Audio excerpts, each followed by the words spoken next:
हवं तसं यश काय मिळेना, बरोबर ना?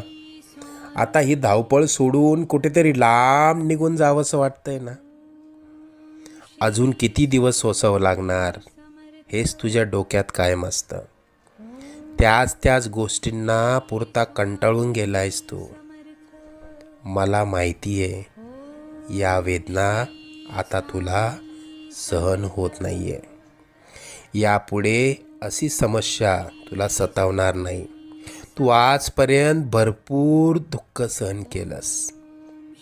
तुझी वाईट वेळ संपून जाईल. त्यानंतर येतील सुखाचे सोन्यासारखे दिवस. बाळा, तू प्रयत्न करत राहा.